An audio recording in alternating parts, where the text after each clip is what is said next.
Yo, yo, yo, fellas, yo, hey, I was just thinking today, coming up with a question, trying to fulfill Drew's prophecy here for what we're trying to put together. So I came up with a question. I think it's going to be a tough one for you guys to answer. You tell me what you guys think here. So, would you rather give up air conditioning and heating for the rest of your life, or give up the internet for the rest of your life? Look, see, got you guys stumped already. Well, You I guys are want to sitting say, here of like, course, oh, the obvious, oh, I could do without the internet, but I mean, I can put blankets on, I can take my shirts off, I can do all that kind of stuff, get ice cubes and stuff like that. So I guess I would have to go with the internet. I would rather have the internet right now. And I hate to say that. You guys know that, man. Yeah, as much as I hate to say it, I would probably have to move to like Northern California or maybe like Oregon where the temperatures barely get below 40 or above 80. So I'd be at, I'd be not living in Ohio anymore, but I would have to say I'd have to stay with the internet as well. yeah, Ohio's already a tough place as far as temperature is concerned and everything. Because if we didn't have any air conditioning and heating, the weather changes back and forth every day. But yeah, I'm probably gonna have to side with you guys though, because I don't know if I could ever go back to the times of just having to go to the store for everything. I'm lazy now. I enjoy that. I'd rather be hot or cold and lazy at my house than use the internet. So uh, you can find anything in 15 seconds. But speaking of 15 seconds, let's go ahead and hit it up like this.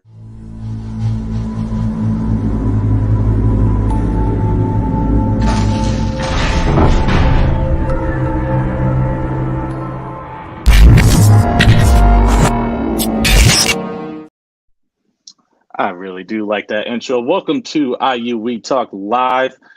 We got there's three of us total today. Drew's going to be off the show for a little bit, but we do have El Jefe, and then we Well, also have Ranthony Izzo. You guys know who it is, so no giveaways on his name. He likes to stay secret over here, so he keeps you guys guessing. And then, of course, your host, the real Joe Harris. That's me right here. So Andy taking the day off. He's got a business trip out in Indianapolis. Maybe he's getting down to the Colts Stadium to get some dirty deets on some upcoming football information, which we're going to attack a division today in the NFL, but it's not going to be the AFC South. We're going against the NFC East. Fantasy relevant players. We're going to talk about Deshaun Watson settling. Obviously, that's a big topic here. But to kick things off, we are going to start with a big topic from a big team that's doing big things that I didn't expect to even happen, and that's the Cleveland Guardians. I mean, these guys are looking like they really want to go for the pennant this year. I don't know if I would personally go that far, but they're playing pretty lights out, and I like to see what they're doing. I personally got to see a game myself in person on Friday, which was awesome. But just to kind of pass this over to two guys that have been paying a little bit more attention to baseball than me. I'm just now getting back into it, but either one of you guys can go ahead and take off with this one. What do you guys think about the Guardians and what they're doing right now? Playing well, man. I mean, they did get swept by your beloved and my hated Red Sox, who are also looking very good right now. But I tell you what, they're playing. I think, like you said, man, they're just playing over their expectations right now. But they're doing well. They got probably one of the biggest MVP candidates out there right now, Jose Ramirez. So yeah, I think they're overdoing it. They something about their owner, minority owner. They just that just bought some of the team, I guess. So they're looking like they should be spending some more money. So at the trade deadline, I'd be I'd like to see what they do. Hopefully they do something well. But again, yeah, playing really well. look, they're absolutely right. They're playing really well. And you know what I see here? This is almost like a mirror image of the Cavaliers this year. Going into this season, man, the Guardians, and you guys know I hate saying the Guardians, but the Guardians, they didn't really improve their roster. It almost looked like it could be a rebuilding year. Yeah, Jose Ramirez, and wow, man, this guy's lights out. He is the MVP right now, I think, in baseball. But we didn't expect this from these guys. We expected them to be competitive, but maybe not competitive to win the division. And what's happening right now is the only way they're going to make the playoffs is by winning this division, because the AL East is going to rack up. They're going to have 5 teams from there.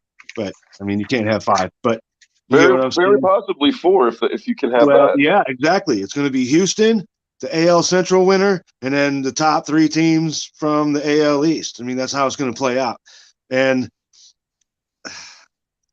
I agree with you. look, I think they do have to win the division, but luckily, like, what is the White Sox doing? I know you hate the White Sox, but I thought they were going to win the division, and they're below 500.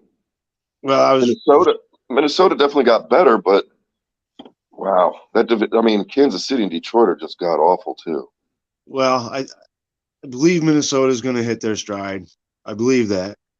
And as far as the Sox go, I think they're going to get healthy. And yes, I despise the Sox, but they're like the Cavs on the injury side this year. And as they get healthy, I think they're going to get better. But as far as the Guardians go, I almost see it playing out just it looks like the Cavs, and I think I see it playing out like the Cavs season did. In the long run, look, this is what's happened. They've won a bunch of games and then they lose a bunch of games. They win a bunch of games and they lose a bunch of games. So they can't beat the best teams in the AL right now. So disappointingly, I see them finishing 3rd this year and no playoffs. But to go what you said, Kai, they're buyers right now. And this is my little Cubs twist, because right now I think they need one more really good bat in the lineup. Oh, and by the way, they could probably use a really good catcher in that lineup. So I believe just a bird told me that Wilson Contreras could help the Indians out, or the Guardians out, tremendously. And that's all they need. I think they need one more bat, and that bat would help all these young pitchers get better.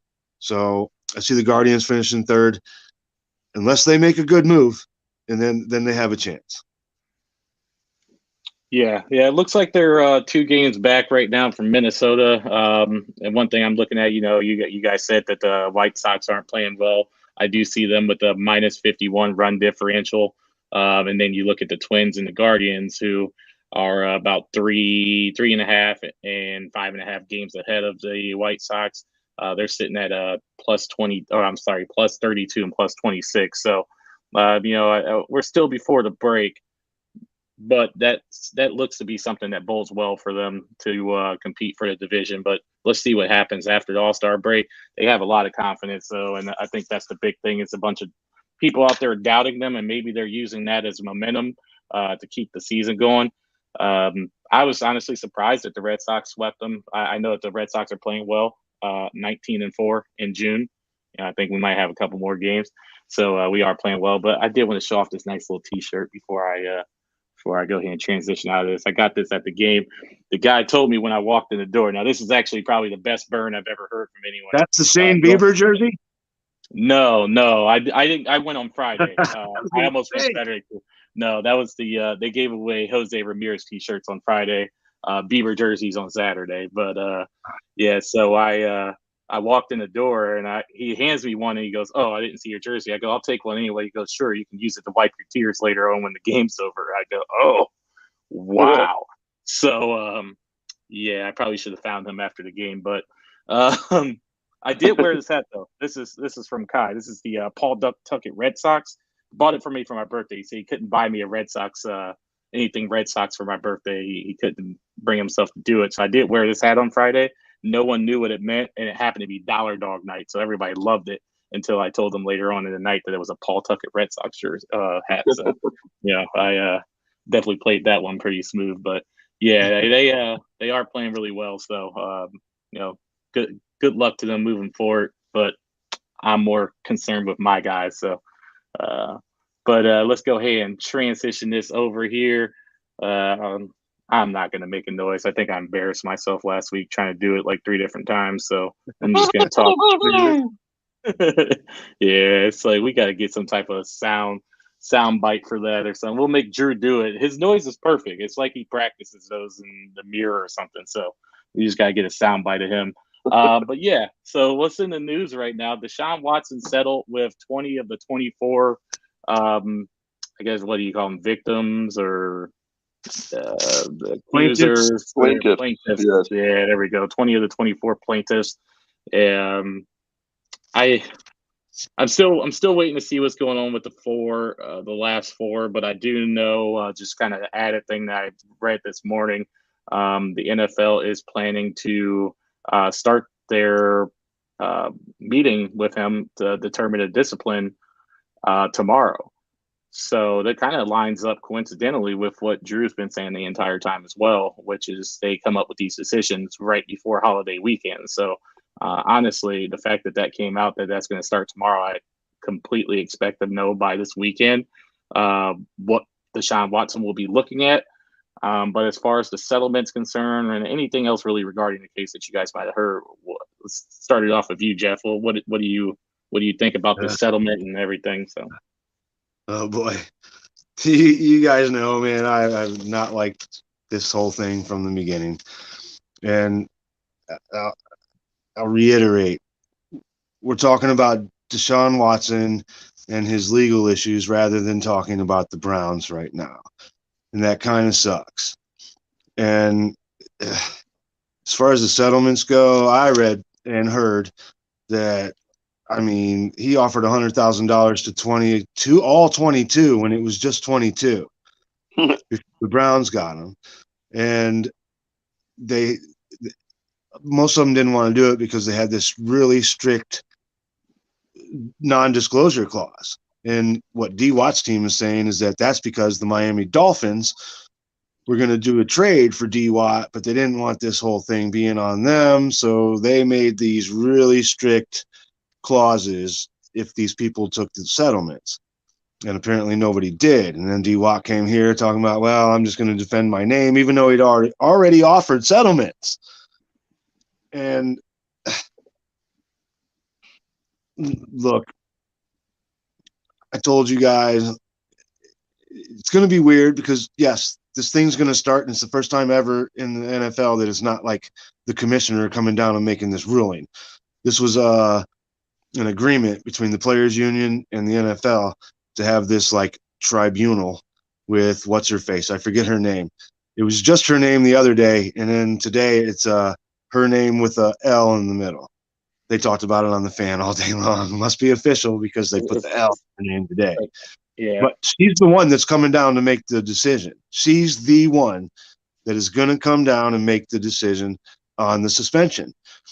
And look, the NFL wants an indefinite up to a year, and I don't see how they can do anything other than that. I honestly don't. With all the things that have been going on and all this stuff, the NFL has to come down. Which means to me, in this case, is the Browns just made the highest paid quarterback in the NFL, and he will not have played for 2 full years by the time he gets a ball in his hand to throw during a game for the Browns. Look, he led the league in passing 1 year. Lots of guys have led the league in passing 1 year. Lots. That doesn't translate to Super Bowls. It doesn't translate to winning. Goes to what I said before. D. Watt has 1 playoff win. So does Baker Mayfield. And we just made this guy the highest paid player in the NFL, and he's not going to play for us next year. There's still 4 cases out, and I debated on how I was going to say this, but the things that I saw, even if all this passes and he gets 6 weeks, 8 weeks, a whole year, all I can think about D. Watt right now when he's the quarterback of our team is that he wants these massage girls to put their fingers in his anus. And that ain't cool, dude. That ain't cool. I'm serious. I will never unhear that, and I will never unthink that. So when D. Watt's up under center playing for the Browns, I'm going to always have this not vision, because I'm not visioning that, but I heard it and I read it, that D. Watt wants these girls to put their fingers in his anus. And If it's I don't know if that's the guy that I want leading my team. But if it's just the pinky, it's okay. Well, that's what I've heard anyway. If it's just the pinky. told you I didn't know how to say Not your it, but not your wow. crooked pinky. There's probably plenty of guys out there who want to have fingers in there. But Yeah, but you know her what? I was talking about this with Shonda. You do that with Robinson, your by the way. girl at home, not with every massage person that you've ever encountered. Her Hey, name is They're Sue L. professionals. Robinson. What do you? That's a professional massage. It's just inside a cavity. Hey, Hey, at the end of the day, I mean, hey, it may be about 2 years if they do get the full year, which I think that's going to be. Maybe it sticks, but I still do think that's going to be tough to stick because I do think there is some what's the word I'm looking for?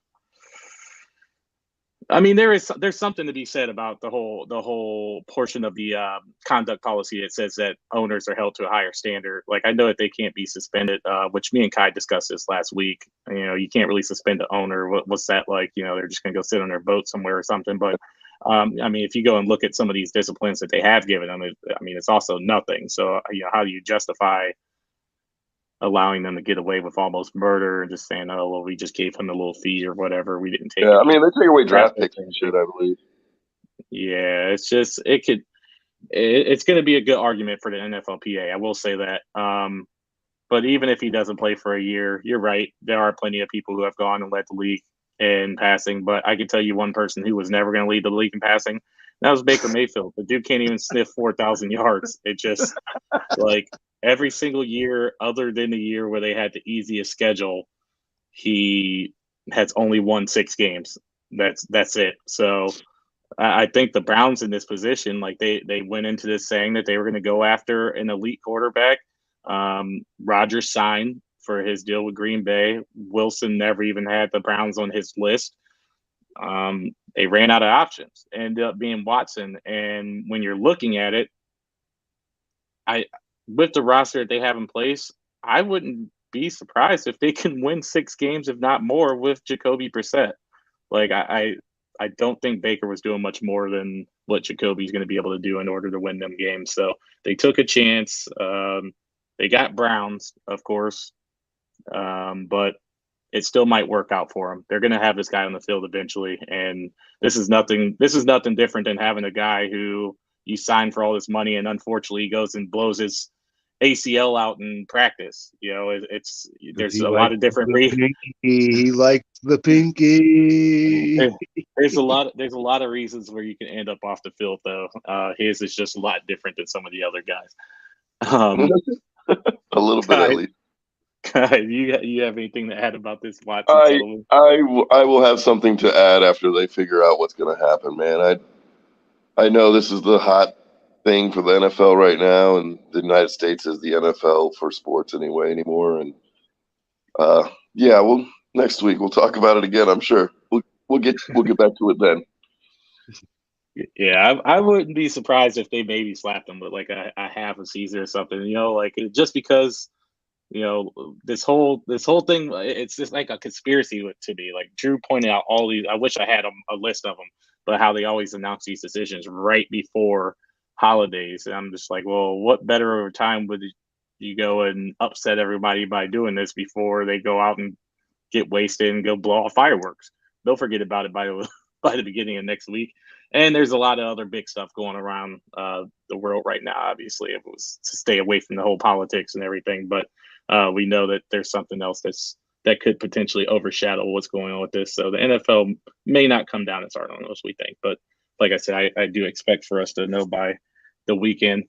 As far as you just said, I think what's going to happen is they're going to come down with the year, expecting that, like you said, the Players Association is going to appeal it, and they're going to have this wiggle room. But I think the NFL is going to come with the year. The appeals process, depending on how that goes, there comes your 8 games as far as like how I see it. But I heard what you said. Yeah, they're going to appeal. They're going to give him more than he's actually going to serve. And then, yeah, that's about how it works with all discipline. I don't know if anyone's ever really served the entire time that they've ever given. It always seems like there's a pill for something. So I don't expect this one to be any different. Let's go ahead and talk about some other fantasy news. It's not necessarily Deshaun Watson's fantasy, but fantasy football rather. Fantasy impact. Yeah, that's what I'm gonna do during these. Yeah, all right, there we go. I'm gonna do those. So yeah, we're gonna go ahead and we're gonna kick off our segment that will be running since we do a show every week. This is gonna get us almost up close to the time for preseason and everything to start. Is this the first one? This is our first preview? Yep. This is going to be our first fantasy relevance preview. So we're going to do this for anyone that is watching and wants to know how this works. We're going to go division to division. This week, we're going to start with the NFC East. So what we do here is we go through and we talk about the players who we think are going to be the biggest assets in the division, the ones that we think are going to be the sleepers. And then, of course, we give a sell candidate. So anyone who's kind of fairly new, a sell candidate is going to be the guy that you maybe trade or looking to trade or something along the lines of.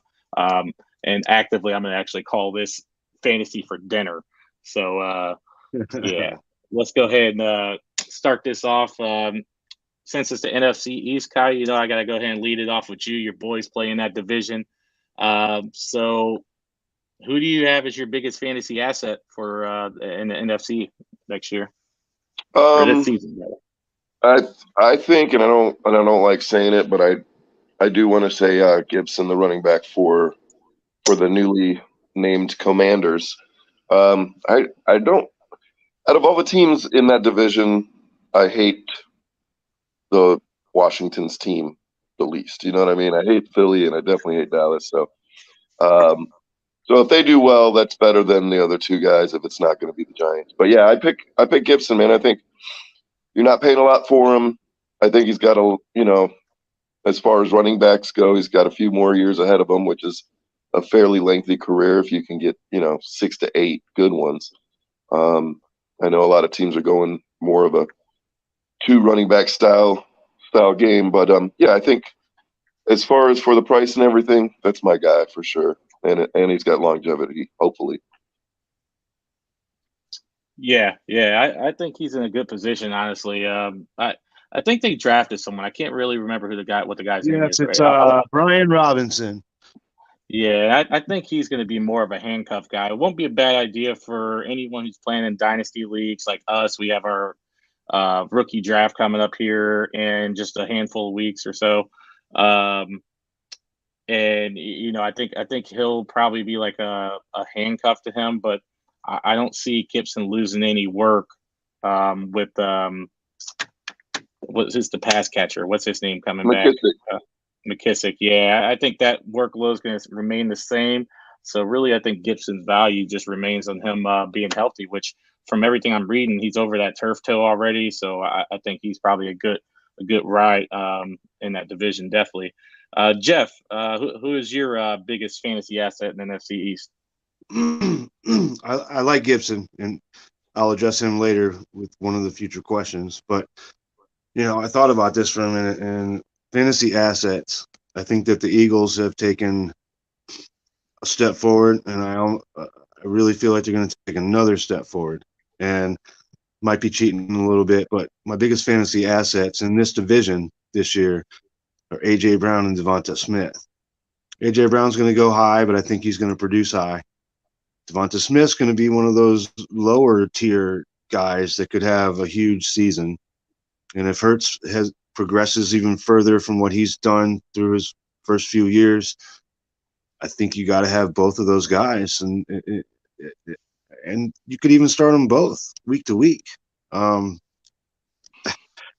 It's kind of because I'm not sold on Miles Sanders, man. It'd be nice if he produced at a super high level like everyone thought he would, but I think he's just good enough to keep doing what he's doing and keeping the defenses honest. And I think both of those wide receivers for the Eagles are going to blow up this year.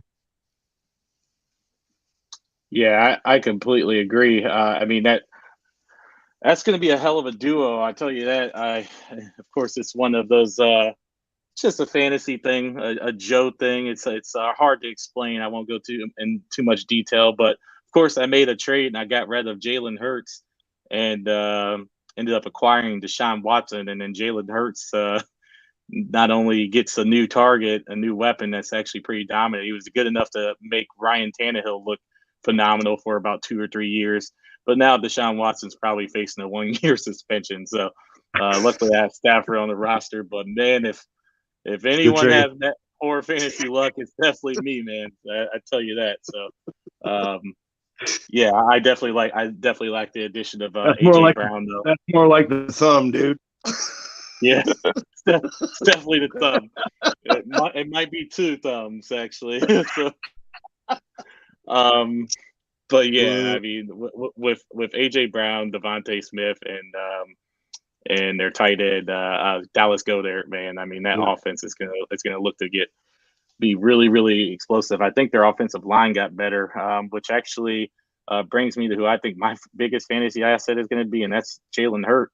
I mean, this team ran the hell out of the ball last year, so I see them looking to pass the ball a little bit more this year. Obviously, with the addition of AJ Brown, open up that offense more. But of course, Hurts is going to be the one who's going to be throwing the ball, and I don't think he's going to lose too many rushing attempts because he's just to me, he almost has signs of like Kyler Murray, like where he gets in trouble and instead of just running out of the pocket temporarily to find himself an open receiver downfield, if they're not wide open, he's just going to take off. The dude's lightning fast, and with that offensive line blocking for him now, I think that they're going to have some schemes prepped up for him and the rest of that team. They have a lot of speed out there as well, so they're going to be a dangerous team this year and. Kind of a dark horse, if you ask me, for the NFC East, because I believe I read somewhere that no team has won the division in back-to-back seasons since like 2004, which happened to be the Eagles, and obviously the Cowboys won it last year, 12-5 or something. So I kind of, unfortunately, process of elimination. I just don't think the Giants are there. I think they'll try to compete with Jones signing his. Or they didn't pick up Jones' contract his final year, so he'll probably be out there trying to do something at least so he can get a team, go start somewhere over Baker Mayfield. But yeah, I don't see them going anywhere, and I don't necessarily really like the Commanders either. So I like the Eagles this year. So let's kick over to our fantasy sleepers for the division. I'm just going to keep it easy because I don't really want to bounce around. Go ahead and go back to you, Kai. Who's your fantasy sleeper in the division? I'm going on with my guy, Kenny Golladay. I know he's hurt a little bit last year, but he's got just big play potential. And like you said, Danny Dimes is trying to, stay in the league, if nothing else, trying to make some money. So I think, especially with Saquon just, declining, I think we're going to be really pass heavy this year. So for a good price, you're going to get Kenny Golladay, and that's my guy, my homer pick. Yeah, if he can fend off Kadarius and a couple of those picks that they got, well, I do think that they'll try to. It sounds crazy because I think they were really high on this guy, but they might actually try to trade Tony. So I think that does bode well for Golladay. Jeff, who's your sleeper in the division? No, real quick, I agree with the Golladay thing because, look, he was a stud when Stafford was throwing in the ball every other down, and it's a possibility they do that this year. But my sleeper, I told you I would address Kai's guy, and that's Gibson. And the only reason that I consider Antonio Gibson a sleeper right now is because everybody's really down. And it's just what Kai said. You're going to get him at a really good price this year because I'm telling you, they're high on this Brian Johnson, and everyone loves J.D. McKissick. And I agree with what you said, Joe. I think McKissick stays in his role in this offense. I don't think that he's going to take anything away from Gibson, and I think Gibson's going to be healthy this year. And I know we talked about it a little bit before the show. He's a 3-down guy. He's a Jonathan Taylor-esque, and I'm not saying he's as good as Jonathan Taylor, but he's the guy you can keep giving the ball to, and he gets stronger as the game goes on. So if he's healthy and the Commanders are a decent team, I think that Gibson could be the number one running back in the division. So that's why he's my sleeper. Yeah, it's like I said, he could definitely. He's one of those guys where I think he was Kai's biggest asset, and he's your sleeper. I mean, that's about where his range is because he could definitely just blow up out of anywhere. Year to year. Yeah. We've seen the guy. He runs really, really well. And you know what? When they're running the ball well, Washington actually does play better. Their defense, I don't know how much they're going to really allow that. They might be passing a little bit more often, which would bode a little bit better for McKissick, of course. But you know he's going to get his early touches. So I do like Gibson still. The amount of carries, he is their workhorse. I don't see the rookie taking that away from him, particularly this year, barring any type of injuries. I am going to stay in Washington, though. My sleeper for this year, a guy that I almost never draft either, but I will try to get some shares of him this year, and that's Terry McLaurin. I don't even necessarily know if I would call it a sleeper. I'm just a sucker for consistency, and that's where this guy falls in line because he's finished every single year of his career as a top 24 wide receiver. That's non-PPR, of course, but you know those numbers only adjust so much once you put in that PPR factor.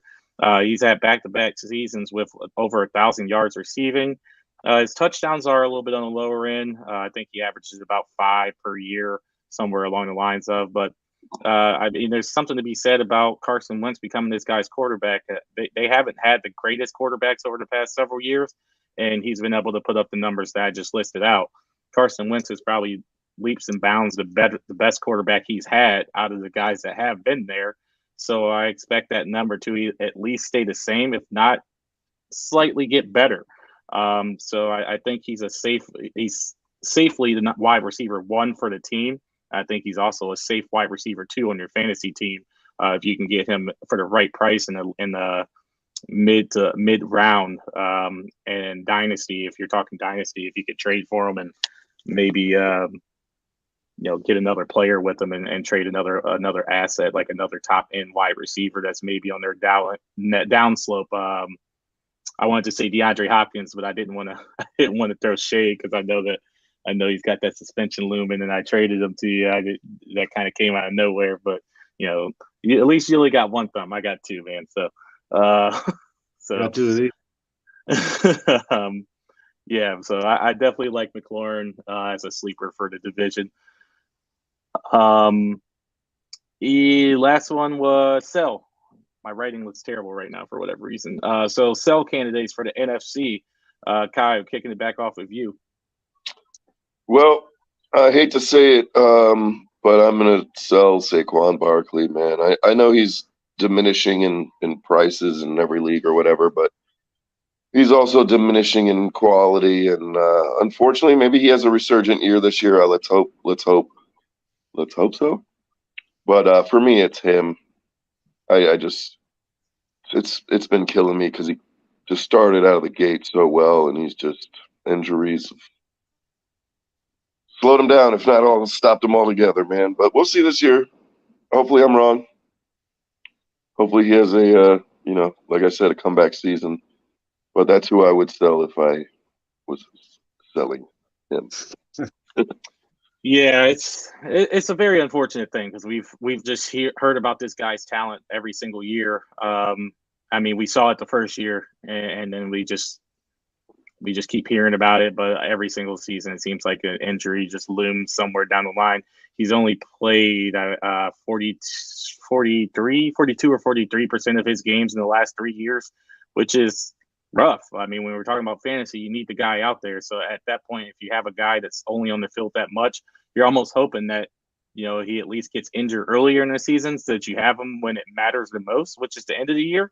Obviously, you don't want him hurt at all, but it's like I said, it's almost like it's just going to happen. So if he can stay healthy, the way that he was running last year in the games that he was playing, he could be a top 10, top 12 guy at the position. But once again, that's a huge if at less than 50% of games being played. Jeff, who is your sleeper? My sell. Right. Your sell. Yeah, your sell. Yeah. You made me talk for a second. Now I'm staying in the same position as Kai, and look, and they're kind of like very similar in their careers and their futures, I think. But I'm selling Elliott. And I think Ezekiel got healthy, and so I think he will produce, but I think the Cowboys are going to feed him, and then trade him. And I think they're going to feed him like they don't care because they're trying to get as much value as they can for him. I don't see him, even if he does finish the season with them, he's probably not going to be a Cowboy next year. So Elliott's my sell. I might even sell him on that. It's kind of tragic that both of these guys started off so amazingly well. And now both talking about, or we're talking about both of them being sold. Sell. Elliott, sell him. Yeah, yeah. I've been selling him for a couple years now after the dud that he did to me. So unfortunately, actually, I think that might have been last year or so. It just was such a long year. It seems like it's been a couple years. But yeah, he probably will be gone the year after. If you can get any value for him, you might as well go out and try to get it while the getting is good, or while at least it's there. I don't disagree with that at all. So I'm not staying with the same position, but I'm staying with the same team, and this is going to blow everyone's mind. But I'm selling CD Lamb, man. As good as he is, I'm not really liking what I see in terms of what else is out there. I feel like he's going to get the special coverage and everything else. I know Amari Cooper's gone. They kept Michael Gallup, but he's going to be out with the ACL tear for probably a good 6-7 weeks when the season starts. I mean, so yeah, his targets are going to be there, but isn't Cedric Wilson gone too? Didn't they trade him as well? Yep, they traded Cedric Wilson too. I think there's going to be a lot of attention from the best cornerback. Plus, if he's beating that coverage, then they're just going to throw some extra coverage over there. Teams are going to game plan and shut the Cowboys down, and I don't think they're necessarily as worried about the running game anymore. That there used to be a day and time, which this might bode well for Zeke, because he's definitely for the rest of his career he won't see stacked boxes anymore. So I don't hate CD Lamb, but I love how much everyone's overvaluing. So if I had him and I would trade him. Coincidentally, maybe I would go ahead and try to off CD Lamb for Terry McLaurin and another piece. Like I said, that was my sleeper in the division. If you go look at what their numbers have been so far, you're going out there and you're getting arguably someone who's putting up similar numbers.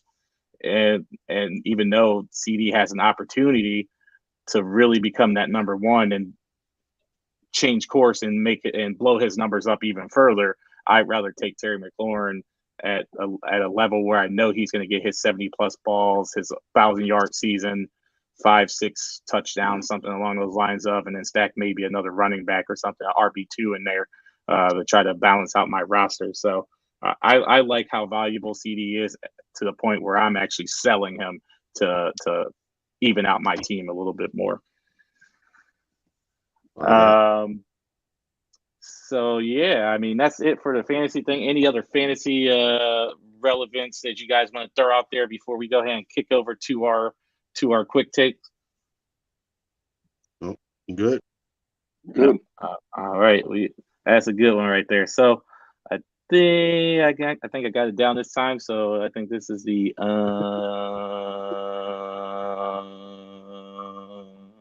signature segment time. Yeah, I like that. That sounds good.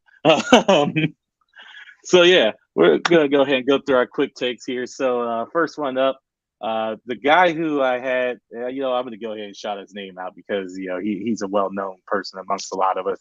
David Brooks. He loves Gronk so much that I asked him if he could pull clips because I've been busy as all heck, and he pulled the longest clip possible. So we're just gonna go ahead and talk about Gronk's retirement while this entire thing plays. So let me get this up here. And there we go. So Gronk is retiring. That's not how I want it on there. Gronk is retiring from the NFL. And I don't know what to say. This is to me, I'm not sure that it's necessarily official yet. I actually made a joke about this on the page where I said he could still technically break Tom Brady's retirement record and just retire in, I think, 49 days it would be. I think Brady was retired for 50 days. So I don't know. What do you guys think? Like, I guess for one about the retirement, and then where do you guys think Gronk ranks amongst tight ends all time? I'm gonna say this is fake news. I don't think he's retiring for sure. I think he'll play next year or this year, whatever you want to call it.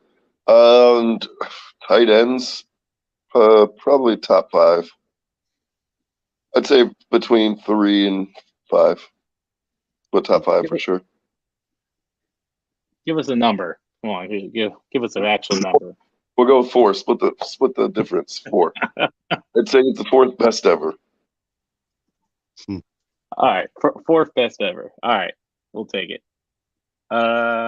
Jeff. Look, as far as what I've seen with Gronk, even off the field, which like I'm a little surprised he came back last year and the year before. But look, I think he's done. I think Gronk is retired. I think he's done.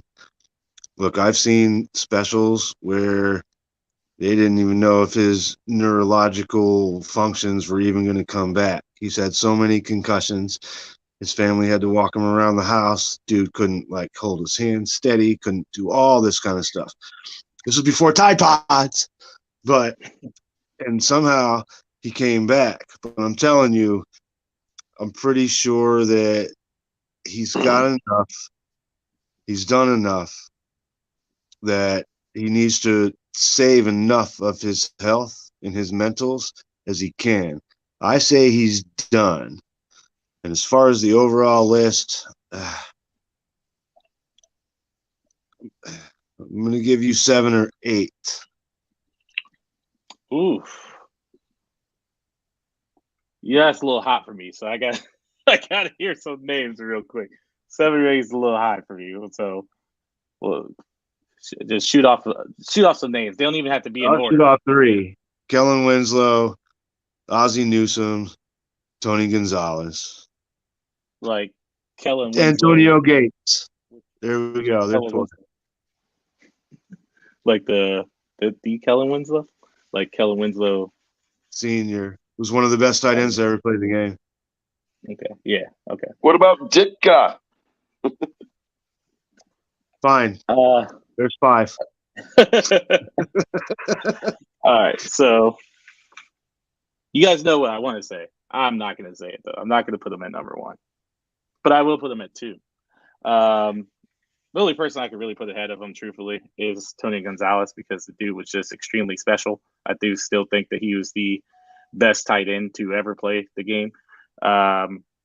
But when it comes down to it, I mean, even Gronk's yards per catch, it was higher, 3 yards higher than his and Antonio Gibson. So, you look at that, and we're talking about a guy who put up the numbers that Gronk put up in the limited amount of games he played because he couldn't stay on the field. I think that should be something that a lot of people should consider. I mean, the fact that he's even arguably close to these guys just means if he was healthy, he would have blown these guys out of the water.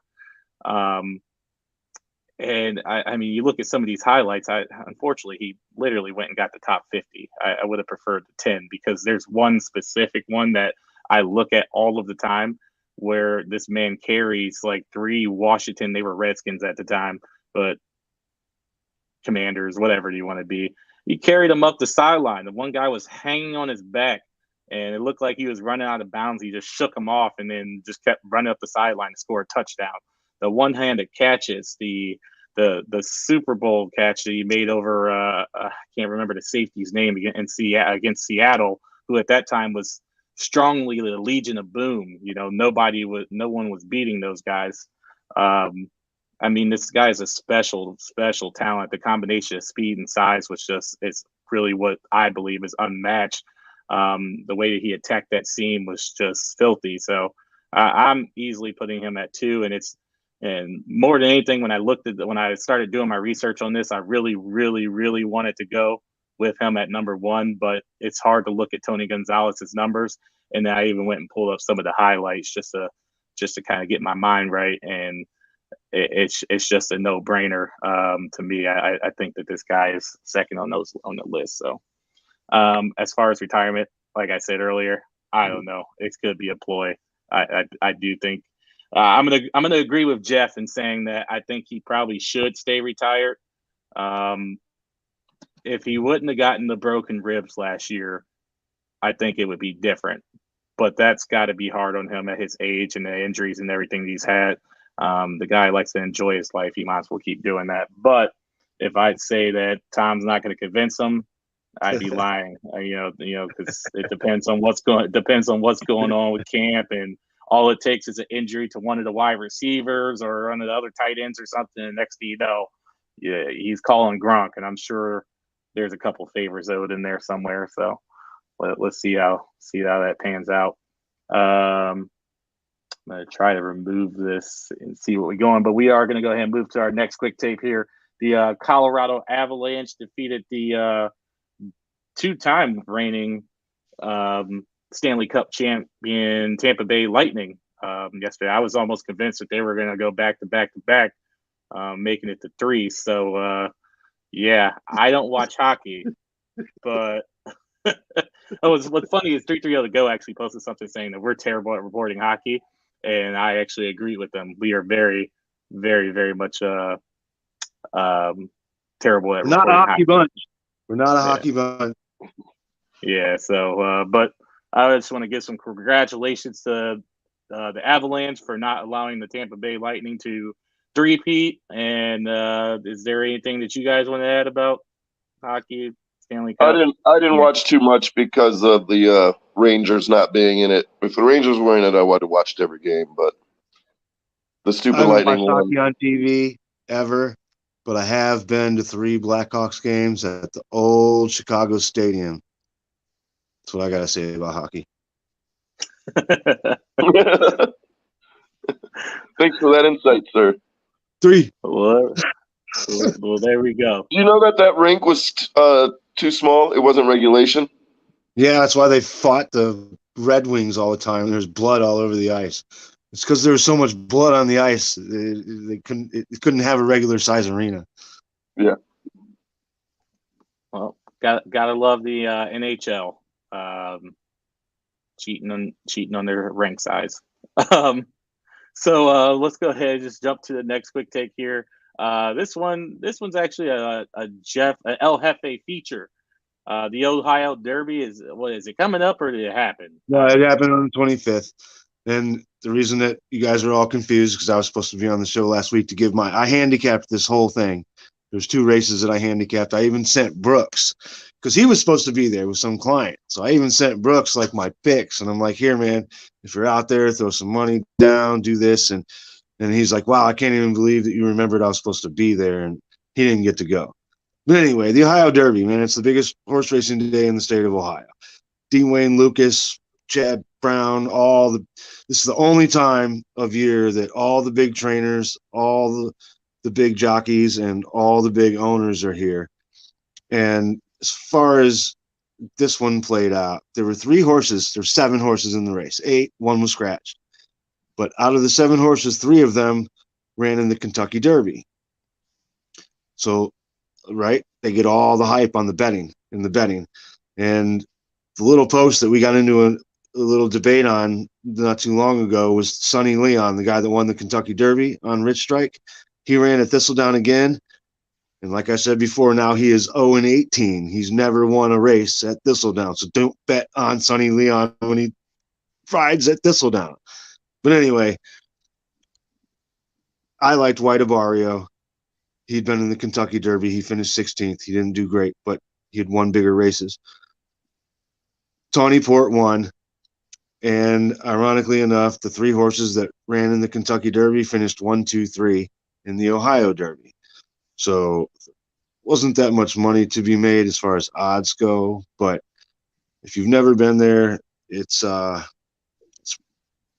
not Churchill Downs and it's not Belmont, but you know what I mean? You're seeing these real jockeys that you can watch on TV throughout the year and the real owners that you hear about all the time. And it's a blast. I didn't make it because we spent an extra day in Chicago on our vacation, but I watched every race on my Twin Spires app, which I continually lose money on. I'm working on it, though. Yeah, hey, I just bet who you tell me to bet when I do bet. And I'm getting better at that. I'm really, really, really studying and trying, man. I'm getting better at it. Yeah, Kai, just nothing for the Ohio Derby. I'll try to make it next year, guys. Look, we should all go. I So heard much fun. Ohio Derby, Hey, let's and he do it. just started daydreaming. He was like, hey. Next year, first Saturday of summer. It's yes, it usually is. Yes. Nice call. All right. Remind me by my Next birthday. year. Next year. All right. I'm definitely down to go watch some horse race. How many horse races like the whole day, Jeff? There was 11 for the Derby, and there's usually 11. 11 races? Yeah. What And time at does this it start? Like noon? 12:30, and the last race goes off at between 4:30 and 5:30. It depends on how the day goes. Yeah, so we'll be up there for a minute. Yeah, and you always want to be there for the last races. So you want to go there for 2 hours, you can catch 7, 8 races. Well, if I'm going to go, I want to watch all of them. All right, so we'll be live at the Derby next year. So put that on your Absolutely. The Ohio Derby. So last quick here, the USFL. It's still hard to say it. USFL championship game is actually they're in the playoffs right now, but the championship game will be played out in Canton at the Hall of Fame Stadium on, I believe it's July 3rd. For some reason, I was bouncing Saturday. back and forth between the 3rd and the 5th. So Saturday. So yeah, that'll be the 3rd then. Yep. And it looks like it's going to be the Birmingham Stallions and the Philadelphia Stars. Looks like Birmingham. The 3rd is Sunday. That'll be Sunday. Yeah. Yep. Yeah. Sunday. Sunday makes sense. So Birmingham went 9-1. Philadelphia Stars 6-4. I don't know anyone that's on these teams, but it is really cool that it's being played in Canton. I'm going to probably try to get tickets and see. I think that they're only I saw them only $15. I don't know if that was like pre-sale discount rate or if it just doesn't have that much traction. That's how much it is, because I'll almost go anywhere for $15. That's nothing. But yeah, what do you guys think about this UFFL? I know we haven't really talked about it since the beginning of the season. I think we all talked like we were going to watch it, and all of the other sports got in the way. So I don't know. What do you guys think about this? Listen, I've tuned in a couple of times. It's not great, and if you look at the stadiums, I don't know if there's 1,200 people at these games, man. I mean, they have these big old stadiums, and like I said, man, 2,000 at the most. I don't think it's even that much. So I'll be surprised to see how many people there will be there. I think since it's in Canton, and what else are you gonna do? It's July 4th weekend. Probably be a little fun thing to do, especially if it's only $15. So I'd say the stadium might be half full, but go Generals. I don't even know if that was one of the teams. Stallions that two Philadelphia. They lost. They lost in the playoffs. They're not. That's from the first. That's from the first go around. But yeah, they just lost. They're not in it. But you know what? I just thought about that. It's genius that they put it in Canton, right? How else are you going to draw USFL fans to somewhere to watch their team out of state unless you're bringing it to the Pro Football Hall of Fame, right? I mean, I think that's a genius move on their part. Okay, look, man, it's the USFL. They're $15 tickets. Canton is cheap as hell. Go get a hotel for a couple days. Check out the Hall of Fame. I think that was a good marketing strategy as far as USFL and the Hall of Fame in Canton goes. But I don't see this lasting any longer than it lasted the original time around. Honestly, it's like you said, Kai. It's the same thing that happened the first time. They get these gigantic arenas and stadiums, and next thing you know, there's 300 people in Cowboy Stadium watching the USFL game, and I don't think it can sustain itself unless the owners of Live Golf want to pop in and pay the USFL. I think we're looking at it's on the way out. I think this year maybe, and next year, and after that, you just can't compete with the NFL. You just can't. They're trying to bring the XFL back again too, aren't they? Yeah, I believe I Like did see how much? that. What I heard, How much more are you going to water down this stuff? You know, you still have college football, and that's probably top 5 sports in America. You know, as far as mm-hmm. revenue and definitely in how many people go see it because they have the college football has the biggest stadiums in the country too. So yeah, I Yeah, don't think it's sustainable either. It's just too watered down, especially if they're going to have the XFL too.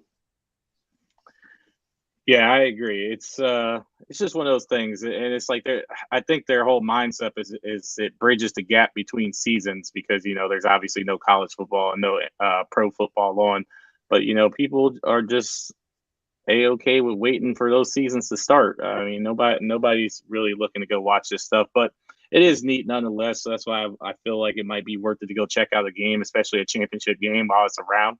But yeah, with the XFL coming in to compete and then the UFL being there, I What don't time is that necessarily game, know if Joe? it looks like 7:30, so Okay. it's kind of late for a Sunday. I was going to say But that's prime time. That's prime time. yeah, I don't know. That $15 ticket might make sense now because if I do go, I don't know if I'll be staying the whole entire game unless they're giving out free booze or something. So yeah, I mean it's just good to see things in the going on at the Hall of Fame. Maybe they should have upped the price a little bit, done like $40 tickets and let you get a free trip around the Hall of Fame or something. I don't know. But yeah, nonetheless, it's good to see it there. If anything were to sustain, I think it would probably be that fan controlled football league just because of how interactive it is. It's getting a lot of traction with people because they get to go and pick plays and stuff. Um, that's what people want to do. They want to engage now. There's nothing to do to engage with this other than go to the game or watch it on TV. Once again, like you guys said, for that you just wait for pros or college. But even the fan controlled has bigger names. People know who Terrell Owens is. People know who Mike Vick is. People know who Johnny Manziel is. And they're not playing in Dallas Cowboy Stadium. They're playing in some arena somewhere. So if anything would gain traction, I think it would be something like that. And that still will probably struggle, but more than likely, probably just wait until college and pro starts. But I might go check it out. So let's go ahead and hop into our final takes. Just everybody leave the viewers and listeners and whatever else you want to call these people who are wasting their time listening to us talk about stuff we don't know about. With your final thoughts, Jeff, go ahead and kick it off for us. Look, I would love to see the Guardians make a move, make a run, make the postseason. It's not going to happen for the Cubs. I know that. As far as local goes, look, we're in that lull, right? We're waiting for high school football to start back up. And last thing I read was 11 Sundays away from the NFL. And it kind of brings it all together. And apparently I have to play with this doll right now. So I'm going to leave you with me, Felix, and who is this? Who is it? Noah. Okay. Noah. We're out. Hey, she knew we got to the hour mark. She said, hey, I gave you an hour. That's all you getting. So, Kai, final thoughts for you, man. This weekend was a really good series between the Yankees and Astros. That's my 2 teams for the AL championship. So we'll see about that. And everybody just have a excuse me, happy 4th of July weekend, man. Be safe out there. Don't go blowing your pinkies off. Gonna need that for later, boo boo. But yeah, have a great weekend, guys. Enjoy it, and again, be safe. And if you're driving, don't drink. And if you're drinking, don't drive. So, no Jason Pierre-Pauls over here. Just keep your fingers at bay. Don't need that. So I'm gonna do 2. My first one's rather quick here, though. It looks like the news just popped up that Kyrie Irving is returning to the Nets. He opted in, to his contract, so he'll be making $36.5 million. I kind of expect that to be a sign and trade type deal because I've heard a lot of rumors that that they just don't necessarily think it's going to work out with him anymore, which seems to be the case everywhere. What's funny is he's probably going to end up back out in LA, but we'll save that conversation for another day that Andy's on the show because he's got some things to say about that. But yeah, I'm going to go ahead and hop on over to baseball too. Hey, the Red Sox, man, I already said it once. I'm going to say it again, 19-4 in June, really turned their season around. I kind of compare a little bit. I think Jeff said something earlier about how the Indians are pulling the Cavs in a sense because they're playing over their heads right now. Well, the Red Sox might be pulling the Boston Celtics because they were playing terrible until January 31st. And then everything just went in the up direction and it just never stopped climbing until, unfortunately, the finals. So with a plus 65 run differential now, that does have them fourth in the league, second in the AL, only behind the Yankees. But we're now only 11 games back instead of the 15 that we were before the start of the weekend. That Astros-Yankee series actually happened to be very nice to me as well because they took all three, if I'm not mistaken, and the Red Sox took all three of theirs and moved us closer. And I'm sure we got some games coming up here soon. We're also on a 7-game win streak, which is the highest by far in the MLB. So you guys go ahead and look out for the dollar dogs up here. We're going to go ahead and make our push. And my prediction for the AL championship will actually be Red Sox Astros again. So if that's nothing else, I just wanted to see the look on Kai's face when I said that. Then we going to go ahead and leave y'all with the stinky pinky and we out. Bye-bye.